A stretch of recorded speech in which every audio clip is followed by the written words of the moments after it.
Shalom, bien-aimés. Soyez bénis dans le nom de notre Seigneur et Sauveur Jésus-Christ. Je vous le répète, j'aime le dire, je vous aime très beaucoup. Et je partage toutes ces choses avec vous car j'y crois profondément. Je voudrais de nouveau partager cet autre témoignage avec vous. Au nom de tous les miens, quel pouvoir ai-je sur ma vie? Au nom de tous les miens, quel pouvoir ai-je sur ma vie? Alléluia. Nous lisons notre texte de motivation en Jean 10, 18. Personne ne me l'ôte, mais je la donne de moi-même. J'ai le pouvoir de la donner et j'ai le pouvoir de la reprendre. Tel est l'ordre que j'ai reçu de mon Père. C'était le 20 décembre 2007. Je venais d'avoir mes 50 ans. Je commençais à m'habituer à l'appellation de le vieux dans les rues. C'est vrai que je vieillissais, mais pas par rapport à mon âge. Le corps physique gardait encore une certaine fraîcheur comme ce jeune homme de 35 ans. Les cheveux toujours de couleur noire refusaient de grisonner. J'avais tenu à le fêter ce jubilé, conformément à la parole de Dieu. Toutes mes dettes devaient m'être remises. Lisons Lévitique 25, verset 11. La 50e année sera pour vous le jubilé. Vous ne semerez point, vous ne moissonnerez point ce que les champs produiront d'eux-mêmes, et vous ne vendangerez point la vigne non taillée. Lévitique 25, verset 12. Car c'est le jubilé. Vous le regarderez comme une chose sainte, vous mangerez le produit de vos champs. Et au verset 13, dans cette année de jubilé, chacun de vous retournera dans sa propriété. Ma liberté, au travers de ces paroles, venait de m'être formulée. La liberté accordée à tous les miens. Je devais pouvoir entamer une autre époque de mon existence sur terre, en partant sur des bases de liberté véritable, enfin libre. Je considérais que vivre jusqu'à cet âge dans un pays où a sévi une guerre civile, un pays infesté par la terrible pandémie du VIH-Sida constituait une prouesse. 50 années déjà, sur une terre qui m'avait manifesté tant d'ingratitude à mon égard, une terre qui m'avait pris père, mère et frère de tous ordres, des amis aussi. Il me fallait un anniversaire familial en invitant tous mes enfants et oubliant leur maman. J'avais eu 2 enfants de mon premier mariage et 2 autres du second. Oui, 2 autres du second. J'aspirais donc à voir tout le monde avec moi. Je pensais à quelque chose de spécial, d'intime, de modeste. Malheureusement, la fête n'eut point lieu. Un ami de promotion rencontré dimanche matin au culte avait tiré sa révérence le mardi suivant. Il était parti à 35 ans, comme ça, sans crier gare. Ce dimanche-là, il vint à notre lieu de culte implorer la grâce de Dieu, rechercher le salut du Christ. Il fuyait visiblement quelques détracteurs occultes, difficiles à identifier. Un jour qu'il me confia, un serpent vint de la brousse environnant son campement, se loger dans son pantalon. Mystère africain. Il avait peur, il était effrayé. La mort d'un tour de main l'a ravi en pleine jeunesse le mardi suivant. Lui, cadre d'une importante banque de la place. Cela me révoltait, cette impertinence, cette cruauté, cette impuissance, cette soudaineté brisant le cours de la vie. J'avais côtoyé la mort. J'avais vu des hommes morts couchés traînant à même le sol à la morgue, ou accumulés sur des étagères comme de vieux stocks de marchandises refusant la solde. Je suis orphelin. Depuis ayant perdu mes 2 grands frères et les deux petits frères en droite ligne, la mort se joue de nous comme un enfant avec son nouveau robot qu'il fera tout pour casser malgré son amour fin. À mon tour, la mort me côtoie. L'arbre qu'elle a isolé dans la clairière, elle tente maintenant de la battre à 50 ans. Je ne comprends d'ailleurs pas pourquoi les hommes se prêtent à son jeu. Pourquoi la retraite approchant, il s'apprête plus à mourir qu'à jouir de la vie.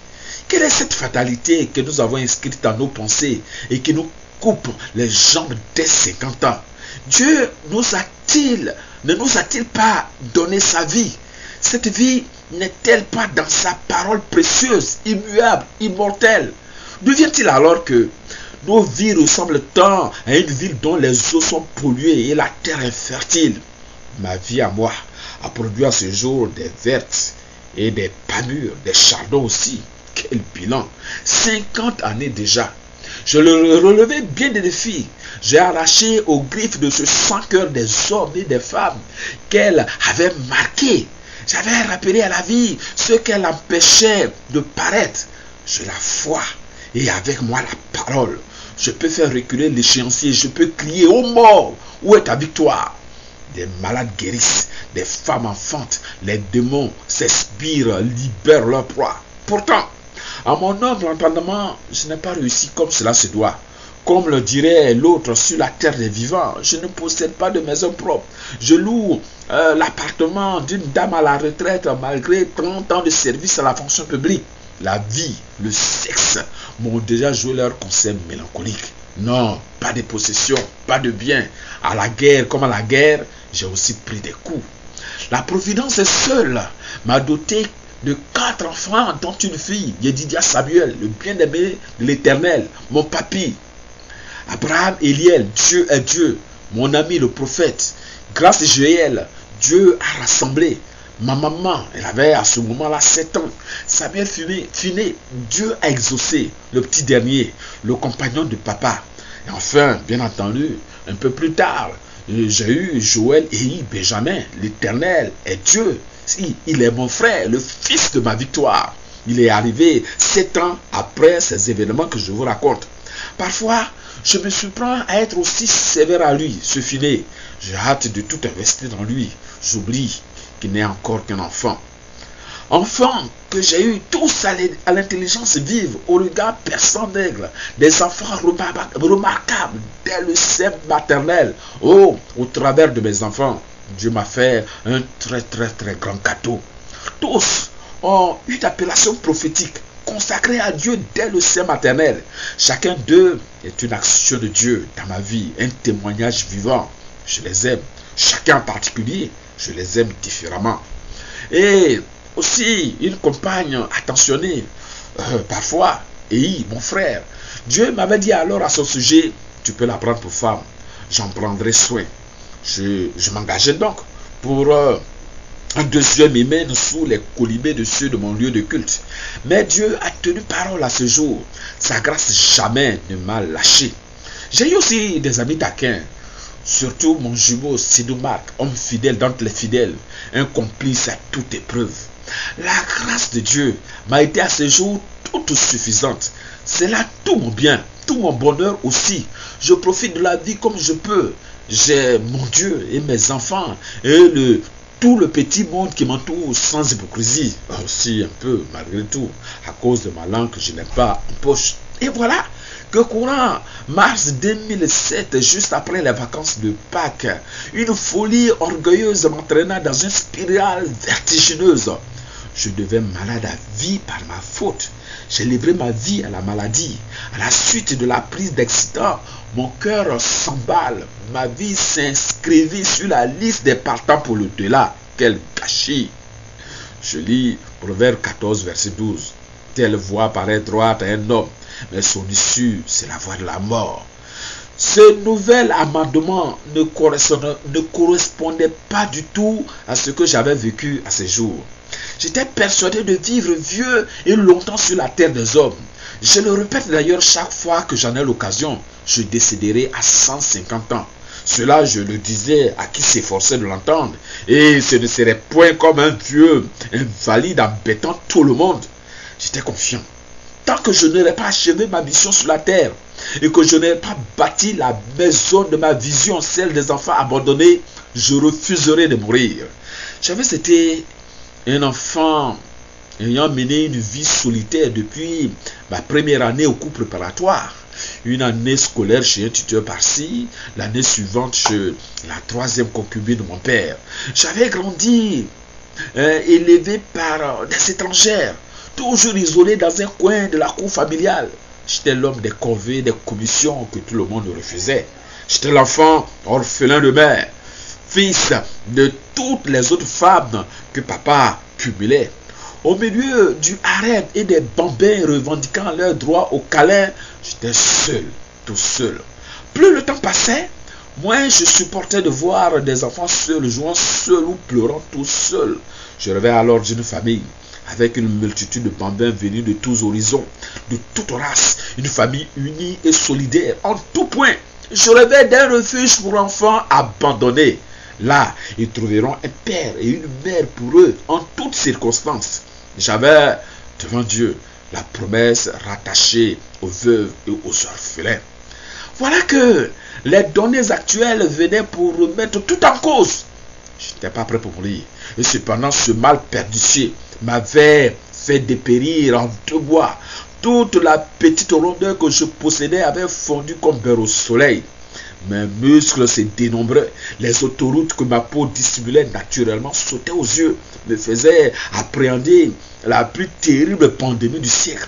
Cette maladie ne cadrait pas avec l'idée que j'avais de ma vie, de mes projets. Non, quelque chose ne tournait pas. La panique s'installait à bord, sans invitation.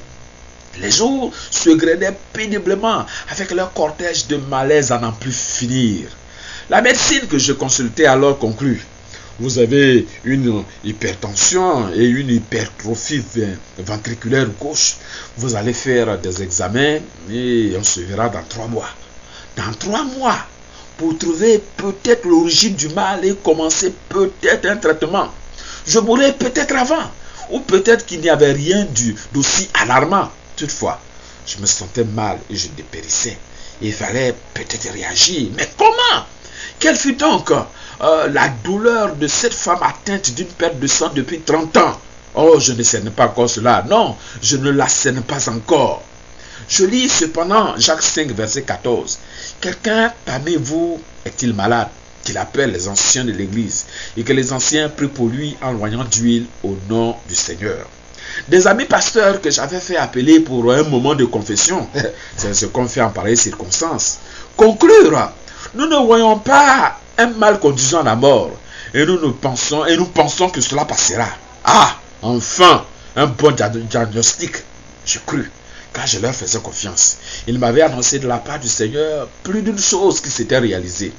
Malgré tout cela, j'avais toujours mal et l'hypertension que j'absorbais déjà s'installait dans mon organisme avec sa longue liste d'effets indésirables possibles. Il me suçait toute ma vie. Il y avait là de quoi craindre pour mon projet de vie et de société.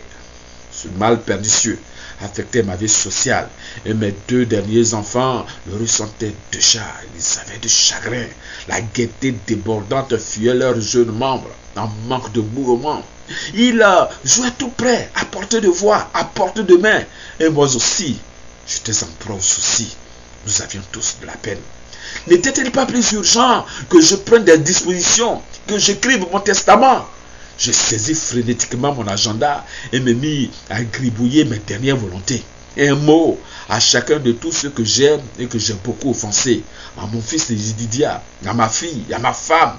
Ce fut cependant un épisode qui ne me soulagea pas. J'eus honte de toutes mes méchancetés, de mes cavales espiègles, de ma fausse humilité. L'on avait beaucoup à me pardonner.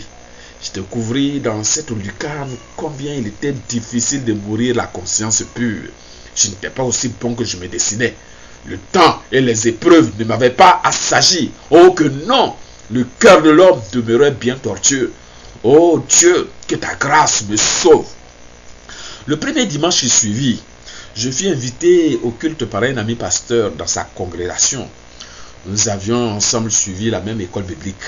Au cours du sermon, ces mots frappèrent ce cœur mal en point, tel un coup de fouet s'abattant sur le dos d'un âne indiscipliné. Ma vie, j'ai le pouvoir de la donner et j'ai le pouvoir de la reprendre, citant Jésus le Christ. Ah, ce fut le déclic. Et il existe donc dans la parole des voix aussi fortes que celle-là. Comment donc? Ai-je lu ma Bible? Je bondis et la saisis. Il me fallait entamer mon deuxième challenge. Il me fallait lancer un défi à la mort. Il me fallait prendre ma vie en main. Et la parole de Dieu me l'autorise, m'y invite. C'est ce que j'entends en ce moment même. Elle m'offre là une occasion, vraisemblablement celle qu'attendait mon âme. J'entrepris dès cet instant la culture de ses pensées. Lisons Jean 10, verset 18. Personne ne me l'ôte, mais je la donne de moi-même. J'ai le pouvoir de la donner et j'ai le pouvoir de la reprendre. Tel est l'ordre que j'ai reçu de mon Père. Ici et maintenant, il me fallait agir. Le temps est arrivé que le pouvoir change de main. Renchérit ce jour-là le pasteur assistant. Il n'est plus question de laisser un autre gérer ma vie, mais plutôt moi-même, me saisissant de la parole pour changer le cours de cette vie. Puis vint la pensée de Proverbe 5, verset 15. Bois les eaux de ta citerne, les eaux qui sortent de ton puits, qu'elles ne soient pas pour l'étranger. Était-ce possible? Livrerai-je mon moi dehors au bon vouloir de l'étranger?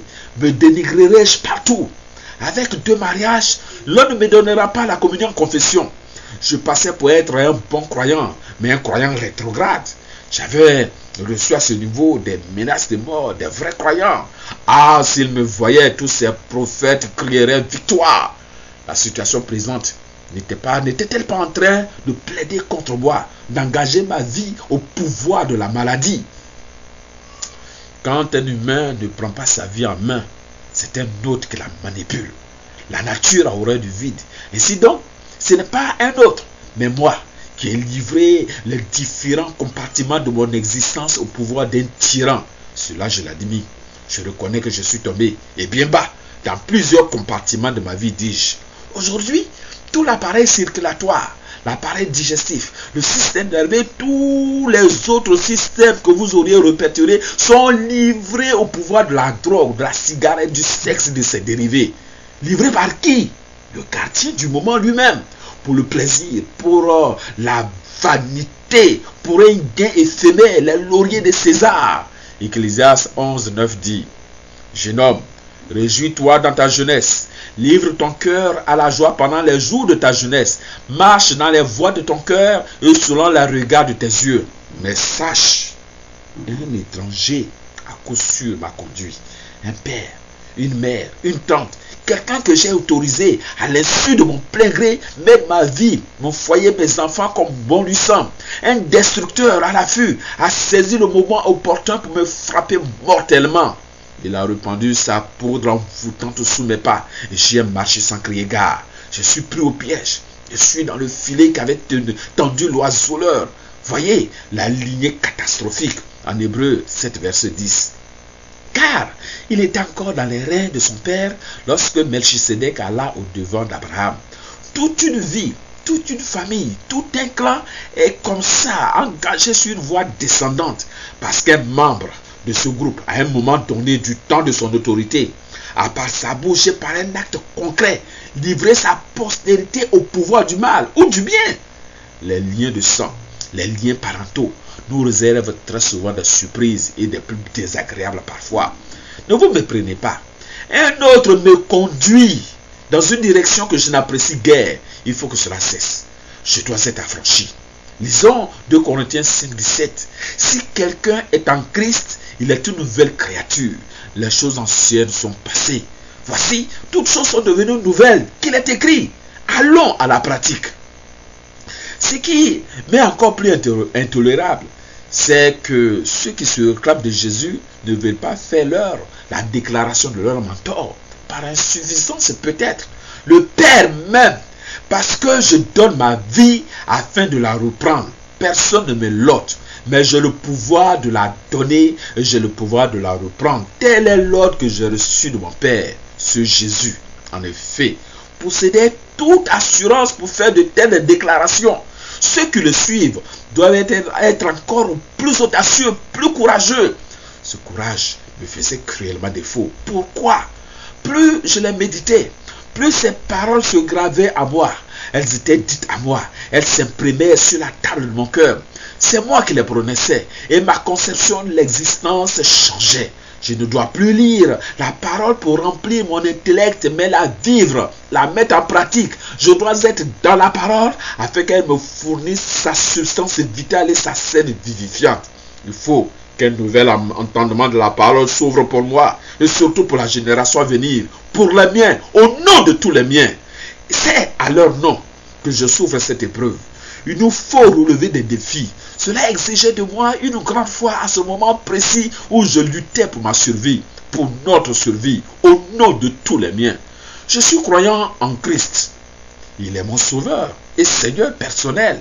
Et nous avons des projets communs. La maladie est en train de m'éloigner de notre vision. Il faut que toute chose concourt à mon bien. C'est cela aussi que je revendique. Il me faut des tests de droit transcendantal pour soutenir ma plaidoirie. Je me mis donc à creuser. Toutefois, j'avais fait des analyses médicales. J'avais des analyses médicales à faire et les malaises que je ressentais me foutaient une trouille bleue. Des pensées ténébreuses circulaient dans mon être intérieur. Puis se faisaient voir. Et ma femme n'aimait pas me voir les évoquer de ma bouche. Laisse les morts enterrer leurs morts, qu'elle aurait dit. Non, il ne fallait pas professer deux choses contraires en même temps. Il ne fallait pas que de la même bouche sortent confession de foi et propos funèbres. Deux terribles rivaux s'installaient dans ce cœur contusionné. La place manquait. Comment triompher dans ce cas? Je me rappelle que Jésus garantissait à Marc, ton frère ressuscitera. Elle répondit, je sais qu'il ressuscitera à la résurrection des morts. Mais lui insista comme réprimandant, je suis la résurrection et la vie. La réprimande, sûrement ce qu'il me faut. Si la mère poule couvre ses poussins pour les soustraire à la vue de l'épervier, que fera Dieu de ses enfants? Que fera-t-il de ceux qu'il a créés à son image, de ceux pour qui il a donné sa vie même sur la croix? Selon 2 Corinthiens 4, verset 8, nous sommes pressés de toute manière, mais non réduits à l'extrémité. Dans la détresse, mais non dans le désespoir. Il combattra pour eux et sera leur bouclier à la condition qu'ils placent leur confiance en lui. Je devais avoir la foi de Dieu. Ayons la foi de Dieu. La résurrection et la vie étaient présentes à ce moment précis, là, près d'elle. Et sa foi, elle, à Marthe, se transportait dans le futur. Marthe croyait à la résurrection, mais pas pour l'heure. Je comprends son dilemme. Il était celui que vivent nombre des croyants et que je subissais. Ils croient en un Jésus seulement pour l'au-delà. Je ne les blâme pas, je ne la blâme plus. Mon corps mourait, mon âme palabrait avec le guérisseur mandaté et mon esprit gardait confiance en Dieu. Il y avait deux êtres à moi qui aimaient ce corps et qui cependant ne s'entendaient pas quant à la procédure à utiliser pour le soustraire des griffes de la mort. Quand cesseront-ils leurs palabres pour que nous allions à l'essentiel? Je veux vivre moi. J'étais mon propre ennemi. Quelle horreur! Nous croyons tous en Dieu. Et il s'agit d'espérer entrer dans le paradis un jour prochain. Pour le moment présent, la manifestation de la foi, les signes miraculeux, le miracle n'ont pas la caution de la société scientifique. Nous avons la foi, mais nous sommes trop intelligents. Marthe le réaffirmait. Je sais. Elle avait de la connaissance et un bon savoir qui l'aveuglait totalement, qui ne lui était pas profitable pour l'heure. Elle savait, là, dans sa matière grise, tout ce qui concernait la résurrection, ou presque, mais elle ignorait l'essentiel. La foi en Dieu, avec sa propre logique, nous dépassait tous les deux. La foi de Dieu me faisait défaut. Je l'oriente du côté d'Ésaü qui disait à Jacob son frère, je m'en vais mourir de faim, à quoi me sert le droit d'aînesse? Ce qu'il me faut maintenant, c'est que mon besoin soit pourvu. C'est des lentilles. Il rejeta alors de la sorte le droit sacré. Cette stupidité le perdit. La souffrance m'exposait à encore plus de souffrance si je n'y prenais pas garde. Je crois que la foi en Dieu ne s'aligne pas sur les obligations du moment. Voyez, sans bûchette d'allumettes, le feu descendait sur un tas de pierres et de bois trempés d'eau en un roi 1738, brûlant tout en absorbant l'eau. Il n'y avait pas là aucune condition scientifique qui donne de pouvoir à un feu venant de nulle part sur tous ces éléments. Pourtant, tout se consuma. Ailleurs, l'Écriture révèle qu'Élisabeth était stérile et avec son mari. Ils avaient atteint un âge avancé. C'est le moment que choisit le Seigneur pour leur déléguer une mission. Vous veillerez un enfant. Le sacrificateur surpris se moque de la parole et fut muet 12 mois durant. Comment cette bonne nouvelle se pouvait-il? N'était-il pas un homme ordinaire et sa femme ménopausée? Tenir pour certain et réalisable ce qui est l'émanation d'une conviction profonde et s'y accrocher, c'est manifester sa foi. Et Jésus est le rémunérateur de cette foi-là. C'est lui qui suscite cette conviction et c'est lui qui la rend visible aux yeux de tous le moment venu. N'est-ce pas que la définition de la foi est simple et complexe à la fois? Tout dépend en somme de notre vécu quotidien avec Dieu, des expériences que nous avons traversées avec lui. Avec la foi de Dieu, tout est possible. La remettre en cause n'annule pas tout. Non, sûrement pas. Cela nous fait tourner en rond dans le désert jusqu'à la capitulation. Croire comme un enfant, voilà ce qui me manquait. Maintenant, que ferai-je donc de ma vie les jours prochains? La livrerai-je pour un rôti de veau? Selon Marc 8, verset 36. Et que sert-il à un homme de gagner tout le monde si perd son âme?